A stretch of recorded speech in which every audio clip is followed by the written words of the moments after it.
What's up, guys? Hbox here. Editors, I'm sure you can make that into a funny edit. Anyway, what's up, guys? Hbox here. I'm still in Mexico City, and Smash Factor has just finished. It was a really awesome event. Had Melee and Ultimate. I ended up winning Melee, which is kind of cool. Kind of nice for the first time in a long time. So hopefully first of many more to come. But what I wanted to talk about in this video today actually is not Melee, but the Ultimate section. As we saw, was an absolute super major. Tons of top talent from literally around the world. And the grand finals culminated in the rematch of Gommel, which of course was Sonics versus Spargo. Now, Spargo ended up winning the entire tournament after a reset from Sonics in Grands. Sonics won 4 straight games in grand finals, forcing a reset. Then Spargo woke up and ended up clutching the entire tournament, much to the chagrin of his Mexican fans. But there was something more that I wanted to touch upon here, a trend that I started seeing, and me of all people, I felt like almost obligated to talk about it, because it involves the idea of doing what it takes to win, and playstyles that can be more defensive, maybe not as fun to watch, versus ones that are more fun, and whether winning is worth it at the cost of that sentiment for the people that watch you. And of course, I'm referring to Sonic's and his playstyle with Sonic and Ultimate. You'll notice anytime he's on screen or on stage, or he pops on, the viewership drops. You'll notice an angry sentiment from a lot of people in chat. A lot of people just don't like Sonic as a character in general. It's not really about Sonics at all. Many people who play Sonic, when they go onto the stream, he's considered one of the most unliked characters, along with Steve, I would say, because of his playstyle, right? He has some of the fast options in the game. He can zoom around the stage at lightning speed, doing a very, very, mentally draining hit and run style. And Sonics has almost perfected this. We've seen how well he does, making sort of top tier level players look like absolute scrubs in certain situations. We saw this in his run too, especially in his match versus Shuton. In fact, his match versus Shuton, a lot of people were, considering, it's going to be terrible, it's going to be this and that. It was actually a really good set. There wasn't any timeouts. There was actually a lot of approaching. Shuton went up the first 2 games, and then Sonics came back with a reverse 3-0 to make it into grand finals.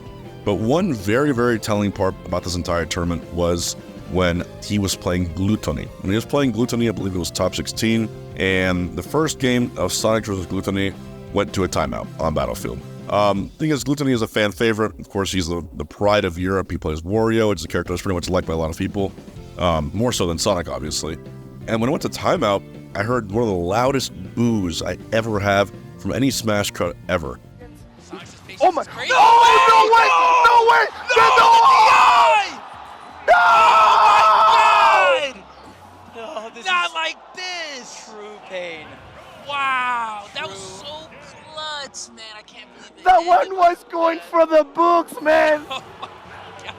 I already saw Kid Smash with the video, bro. I know. Okay, hold up. I know everyone wanted Gluto to win. Okay. And that was a very clutch up there. It was crazy. But I will give it up to Sonics because even though Sonics got hit, he knew exactly where the went to the yes. right. And that's including all my years in my career of Melee. For those of you that aren't aware, I am a Jigglypuff player in Melee, and a lot of times I experimented or thought that the best option was to use a very campy playstyle, holding the ledge, not approaching, and sort of bleeding out my players methodically to make them frustrated so they approach me, and then I punish, get a grab, and get an edge guard for quick and easy kills. I did this for years with Melee Puff, apart from, utilizing back air to its absolute most potential.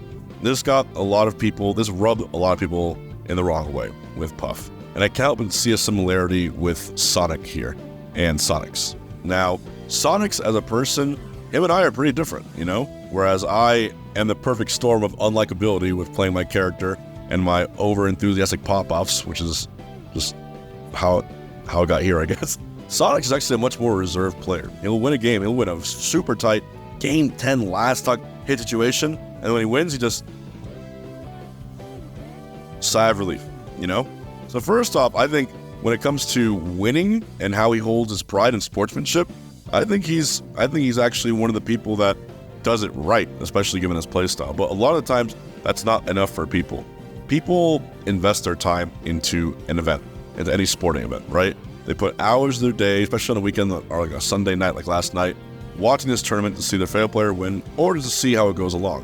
When they have to watch hours and hours of Sonic gameplay, they get frustrated because they're like, man, I invested all this time into this, and now I have to watch the character that I hate the most. Why does he keep doing this? Why does he keep camping this and that? Well, the reason he keeps camping is because it works. Because if you play Sonic in different playstyles, you're not going to get the same results as you would otherwise. It's that simple, pretty much. And, you know, am I here to make this video to say that we should all cheer for him? No, of course not. No matter what I say, people are going to cheer for the people that they like the most. Sonic's has fans, but a lot of other players have a lot more, you know, fans for their characters going against it. And right now, especially after he was booed, Sonic's did this sort of thing where he was like, yeah, let me hear it. Kind of playing to the heel. I like that. I think that was dope. I think anytime there's a villain or a villain role, right? Using the word heroes and villains in Smash is kind of weird because the word villain implies someone's a bad person, which Sonic is not at all. But I guess when you're in the midst of the game, right, and how you approach it, you know, maybe playing Sonic in that style could be seen as villainous. And if he's going to continue doing it, which he is, because he's arguably, you know, top 2 North America right now, or approaching it very, very quickly, you might as well own it, right? He's also unsigned, and I feel like when if he has this many people talking about him, it's like any publicity is publicity, right? You know, the amount of people that are going to be talking about his playstyle, he was trending on Twitter last night, at least locally.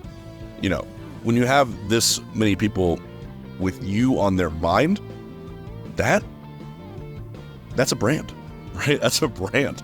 And he's also just very, very talented in the game, right? When I look back and I think of myself, did I deserve all those things that were said about me for my playstyle with Puff back in the day? When I think about it, when I was younger, I would say, no, they don't get it. They don't get how much I'm trying. But now that I'm on the other side, I've been hosting coin boxes for a while. Yeah, there's been sets of Sonics that I didn't like, and I was like, oh man, this is going so slow, they're being so campy. And then I realized I'm doing the same thing that I was frustrated that other people were doing to me, whereas I couldn't separate the player and the character. I think that's very, very important right here too, because it happened with Onan, right? Happened with the Steve players. I get it. Steve is very, very hated. I have my gripe with Steve. I banned Steve from Coinbox. But then Onan got harassed to the point where he didn't even want to enter tournaments anymore because we couldn't separate the player and the character. And it's if it's illegal in a rule set, it shouldn't be like, oh, this guy's a bad person for choosing this character and playing that way. No, it's legal and they're winning and you're not. So fucking cope, right? You're gonna have players like this for the remainder of Ultimate's lifespan, for the remainder of Smash 6's lifespan, for every lifespan imaginable. You're gonna have players that use that floaty, campy, defensive playstyle to its absolute limit and get W's after W's after W's. And you know what? They might even get sponsored as a result. But my point is, Sonic's has a talent in this game that is undeniable. Sonic's will also, if he's watching this video, need to know he's going to get flack for it, because I did for years too. And the best thing you can do isn't to try and play more aggressive to please people, isn't to try to do this and that. And by the way, not every game Sonic plays is campy. He has some games that are actually, he's just going in and bodying people, you know? It's just certain matchups they need to be approached in a certain way. It just is how the game is made, man. I didn't make the game either too, but when you're playing by those rules, why not try and win, right? No matter what he does, I feel like people are going to be happy with it either way. So, man, keep on winning. You know what I mean? Like, screw him. And I think if people can't figure out a way to beat you, which, you know, clearly he's beatable because Spargo did it, but there's only one Sonic, I think, at his level doing what he does, especially offline. And that's because he's simply better. So, I want to know what you guys think in the comments below. What do you think Sonic does to the game? Do you think he is a complete, you know, is he a detriment to your experience? Are you sort of like more so impressed by the way he plays? Do you think he could try a more aggressive style? Do you think it's better to have, you know, a better brand of a hybrid play style, or just being the guy who wins all the time? Because I personally think him winning all the time is what's making everyone talk about it. Let me know in the comments below. As a resident Puff player, like I said, it comes and goes. You're not going to please everyone. So let me know what you think Sonic should do, especially now that the new season has reset, and he's definitely, I think, if it's a new season, he's top 2 North America, easily, and pretty much top 5 world in this case, but we'll have to see how things go along. Again, huge congrats to Spargo for winning Ultimate at Smash Factor, and a huge thank you to the scene for hosting this amazing event. Everyone go to Smash Factor 11. 1 million pesos prize pool, free to enter, and for those that need that monetary translation, I heard there's a $50,000 ultimate USD prize pool next year. I think 10K for Melee too. So that's good. Anyway, see you guys around. Have a good one.